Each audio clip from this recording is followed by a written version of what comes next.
Olá, está começando Miscelânea. Hoje vamos falar sobre os desafios do ensino superior e também sobre a reeleição do nosso reitor aqui da universidade, o professor Dr. Jair Cândido de Mello. O programa está só começando. Fique com a gente.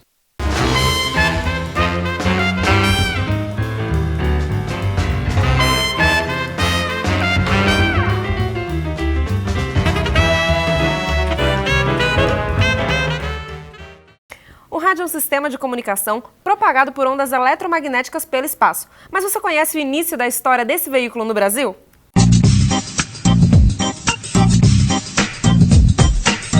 O rádio estreou no Brasil em 1922, mais especificamente no dia 7 de setembro, durante as comemorações do centenário da independência do país. Nessa primeira transmissão, foram instalados 80 receptores nas praças principais do Rio de Janeiro.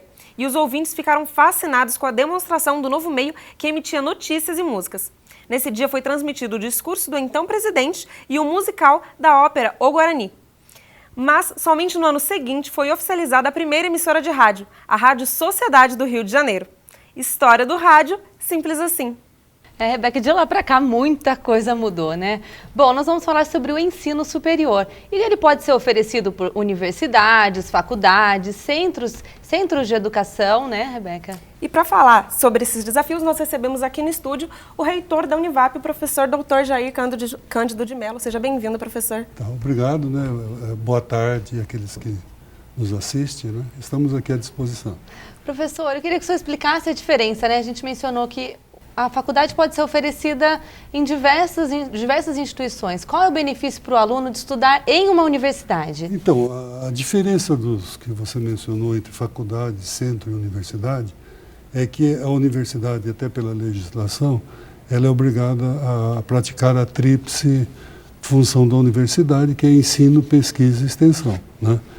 Diferentemente de uma faculdade ou centro. Então, os alunos podem se beneficiar desse modelo, né? Ele pode ser até emergir ali e se aproveitar, por exemplo, fazendo estágios e também se beneficiando dos ganhos, por exemplo, que nós temos resultados da pesquisa e participar da interação, por exemplo, com a comunidade nas nossas atividades de extensão. Professor, o senhor foi reeleito há pouco tempo como reitor, né? O senhor ouviu muito a comunidade e os alunos. O que a gente pode esperar dessa nova gestão? Grandes diferenças não tem, porque eu tenho um estilo, né? Uhum. E o estilo que eu tento impor, não é nem impor, não é a palavra correta, né? A praticar, é da participação coletiva.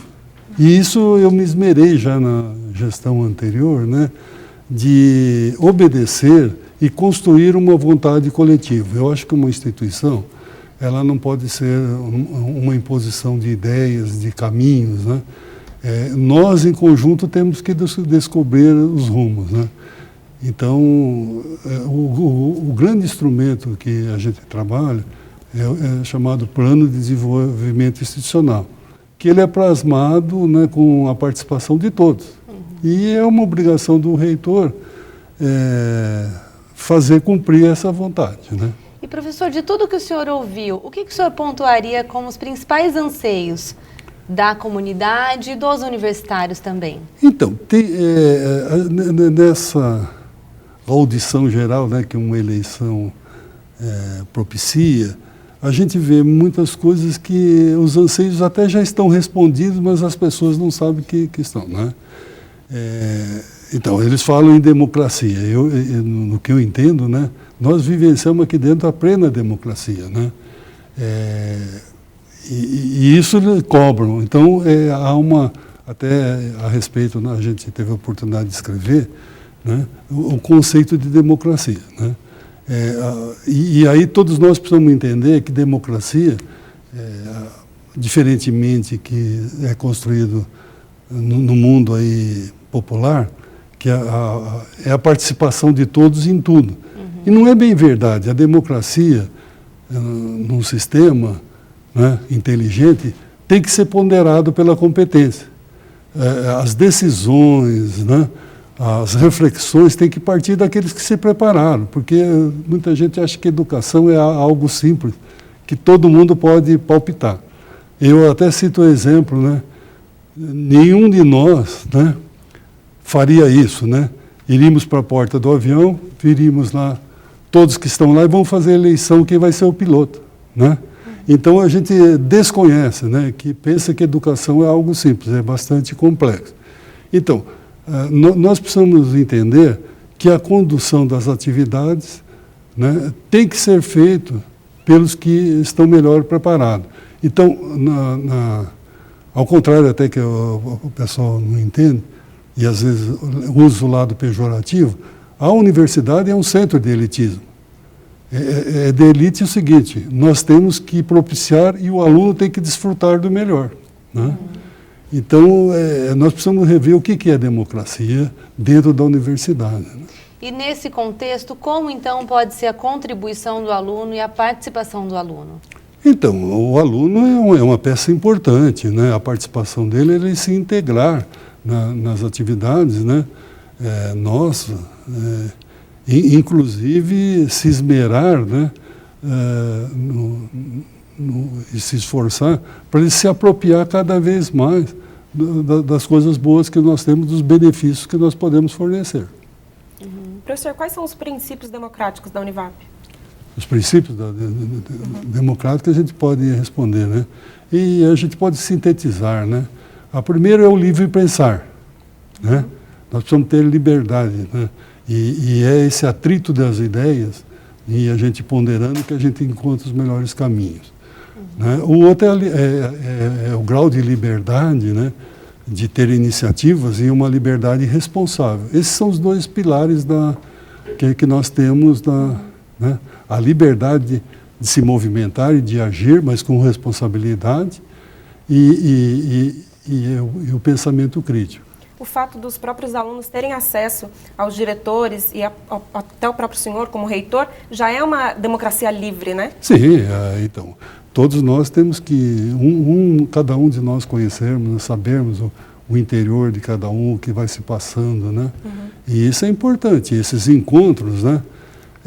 Na verdade é que dá o aprendizado. O aprendizado se faz até com uma criança, a gente aprende, né? Então essa interação que você está citando aí, que é importante para o desenvolvimento de todos nós. E professor, já que a gente está falando então dessa relação, né, de aluno e reitoria, no ano passado foi instituído um DCE, um Diretório Central de Estudantes. Como que é essa relação entre a reitoria e o Diretório Central de Estudantes? Então, nós estamos começando a construir, porque o DCE ainda está, né, incipiente, inclusive ele não está regularizado e nós, né, ajudamos a esse processo de construção. Às vezes as pessoas pensam, não, que o DCE é só um instrumento para brigar com o reitor ou brigar com a instituição.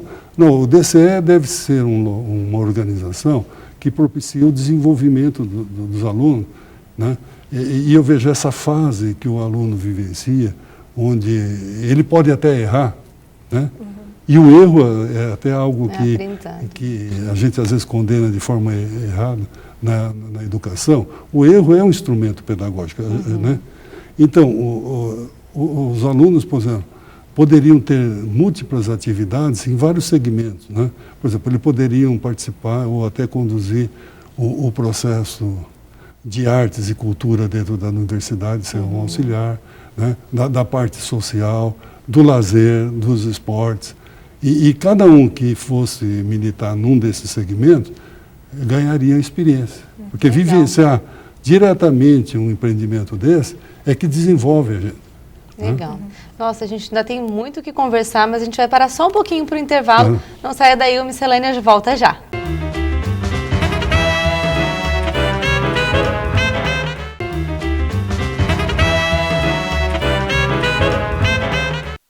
O Miscelânea já está de volta. Hoje nós recebemos o reitor da nossa universidade, o professor Jair. Mas antes da gente continuar nossa conversa, vamos conferir o quadro Dicas de Moda.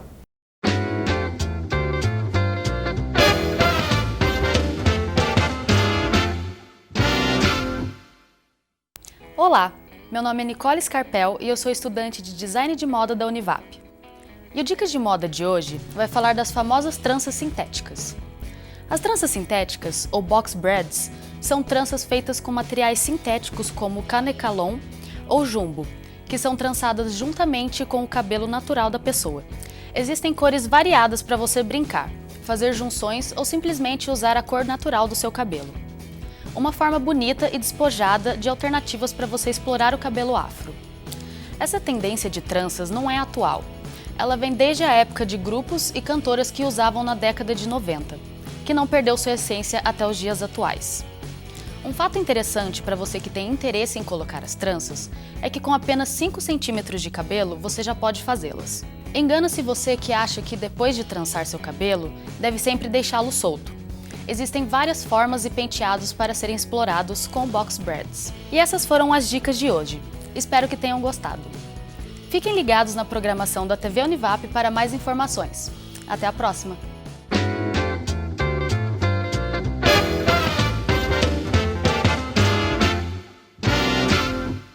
Até a próxima, Nicole. Obrigada. Bom, voltando a falar aqui então com o professor Jair. Professor, a Univap é mantida por uma fundação. Eu queria que o senhor nos explicasse o que isso representa e o que isso diferencia a Univap de outras universidades privadas. Então, a importância aí que a nossa fundação é uma fundação comunitária sem fins lucrativos, né? Então, a fundamentação básica aqui é essencial da diferença de algumas privadas, né? Tem outras análogas a nós, mas aqui o objetivo central é a educação. Nós precisamos de dinheiro para fazer a educação, diferentemente de outros segmentos, né, que fazem educação, usam a educação para um instrumento de fazer dinheiro. O nosso dinheiro é só um instrumento que a gente precisa, né, para fazer a atividade, para fazer a educação. É o problema de foco, né? O nosso foco é a educação, não o dinheiro.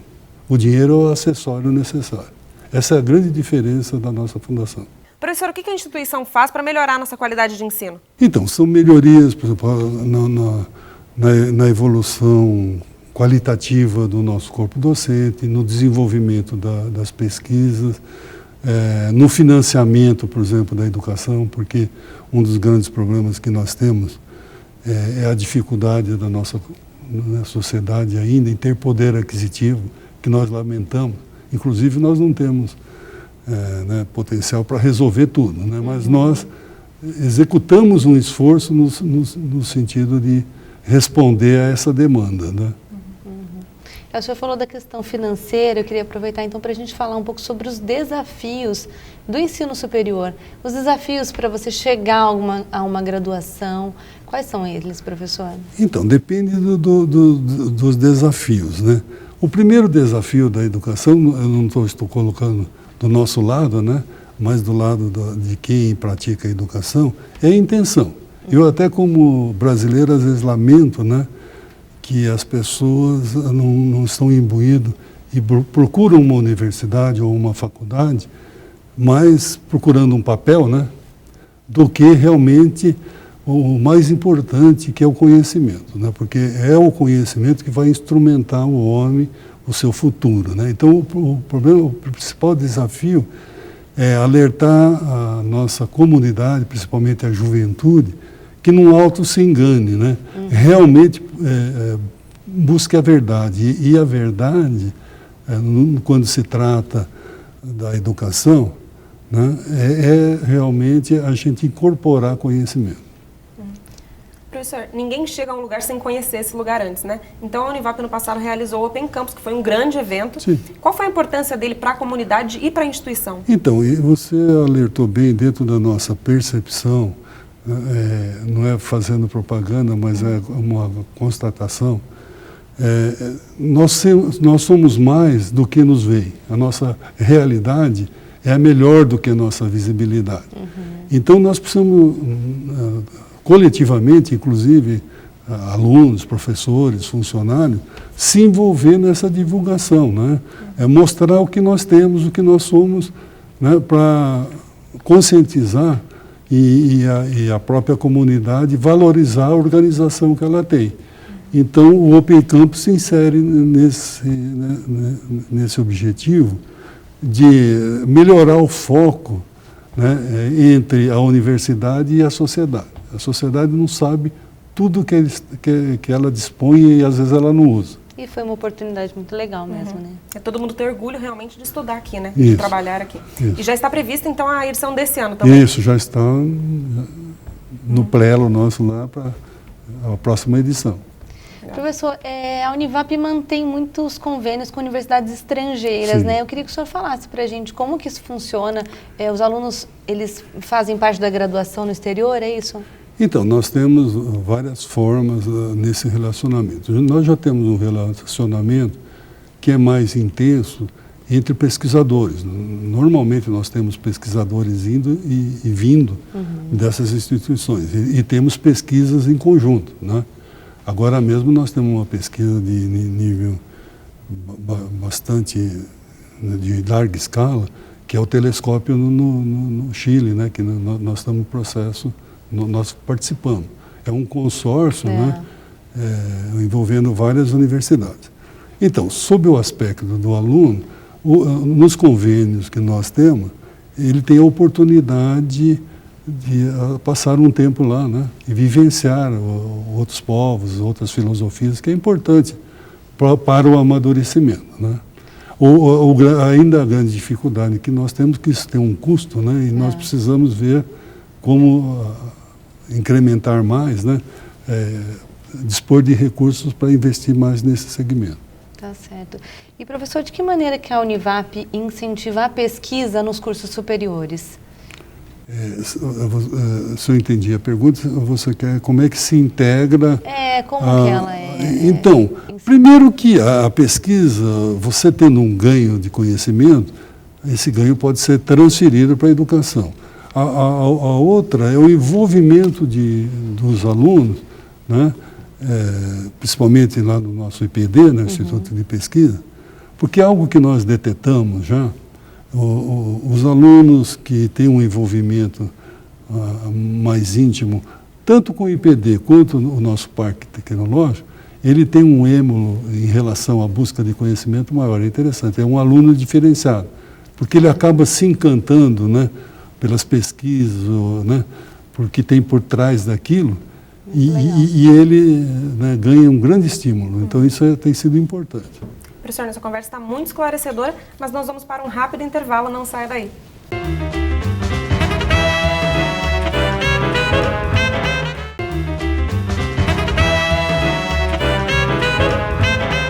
Miscelânea já está de volta e hoje nós estamos recebendo o reitor da nossa universidade. Professor Jair, eu queria convidar o senhor a acompanhar com a gente o momento gastronômico do nosso programa, o Receitas do Chefe, com nova vinheta e novo formato.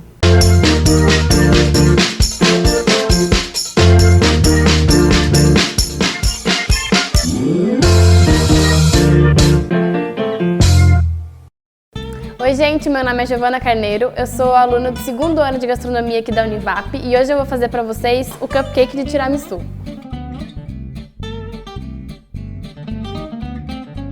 Para a massa você vai precisar de 100 gramas de farinha, 100 gramas de açúcar, 100 gramas de manteiga em temperatura ambiente, 1/4 de colher de café de sal, meia colher de café de bicarbonato, meia colher de essência de café e 2 ovos inteiros. Para a cobertura, 60 gramas de açúcar de confeiteiro, 125 gramas de cream cheese, uma clara, uma gema, 15 gramas de cacau em pó. Vamos começar batendo a clara. Você pode bater ela ou na batedeira ou na mão mesmo.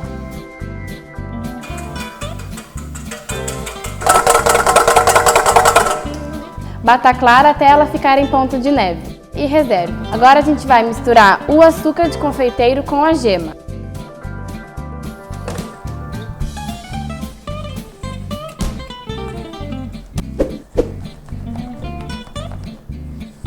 Agora misture o cream cheese. Agora adicione a clara que você reservou.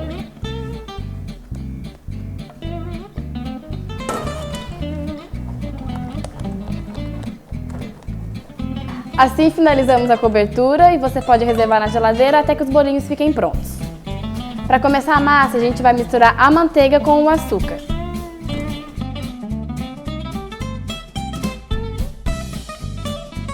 Quando a mistura estiver nessa consistência, você pode adicionar os ovos já. Não se preocupe se a massa ficar areada, ela está no ponto certo, pode continuar. Adicione a farinha.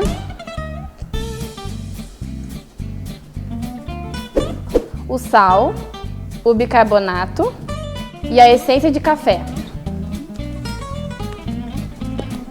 Com a massa pronta, preencha 2/3 das forminhas de papel.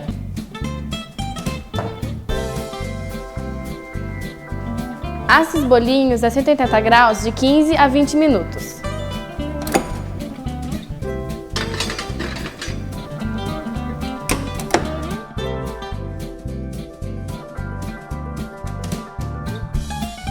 Com o bolinho pronto, coloque a cobertura. E polvilhe o cacau por cima. Espero que você tenha gostado da receita de hoje e bom apetite!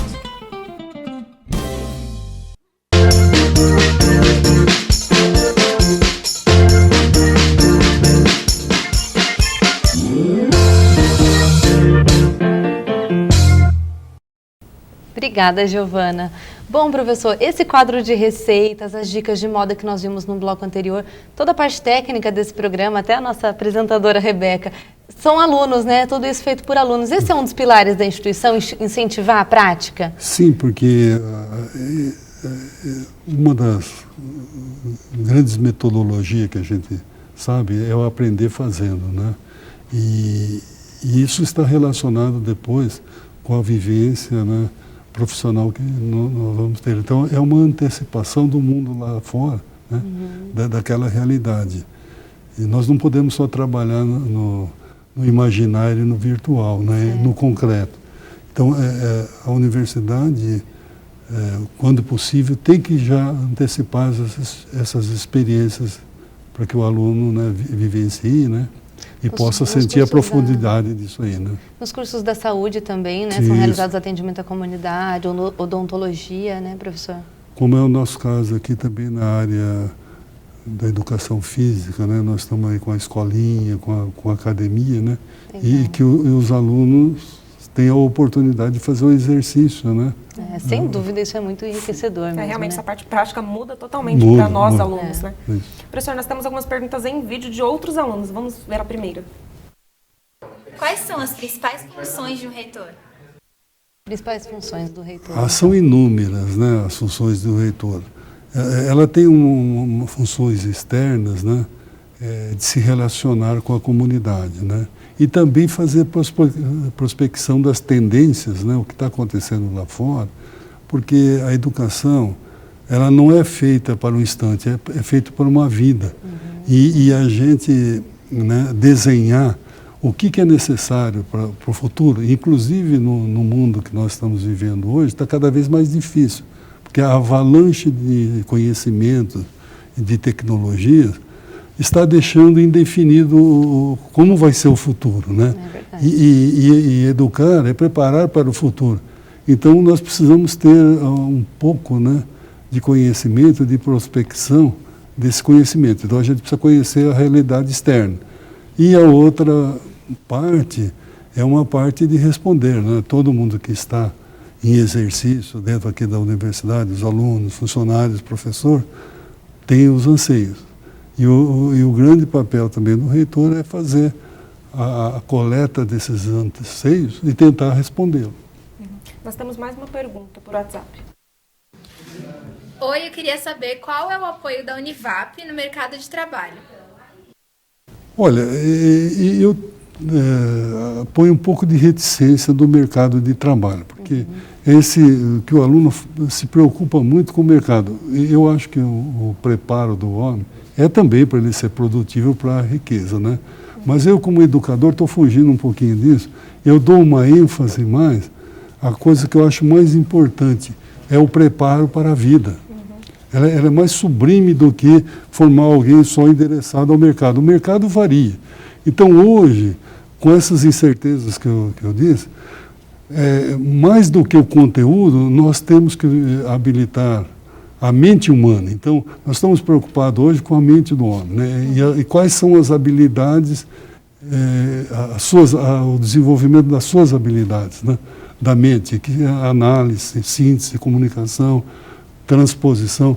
Porque se o aparelho mental de cada indivíduo, né, estiver bem evoluído, ele tem capacidade de fazer escolhas e fluir no mundo do conhecimento, inclusive encontrar seu nicho no mercado. Então, quando nós habilitamos a mente, nós estamos dando autonomia ao homem. Essa é a grande ênfase que a gente tem trabalhado. Legal. Professor, eu queria agradecer a sua presença. Foi um prazer receber o senhor aqui no nosso programa. Para nós é uma satisfação, principalmente, conviver aqui, né? Os nossos telespectadores não estão vendo, né? Mas a beleza aí do envolvimento dos nossos alunos que não aparece, né? É verdade. E isso que é bonito, né? Esse trabalho que vocês desenvolvem. Obrigado pela oportunidade. Muito obrigada, então, professor. Muito obrigada pela presença. Bom, o Miscelânea de hoje fica por aqui. Acompanhe o nosso programa pelas redes sociais. Até a próxima semana. Tchau. Tchau.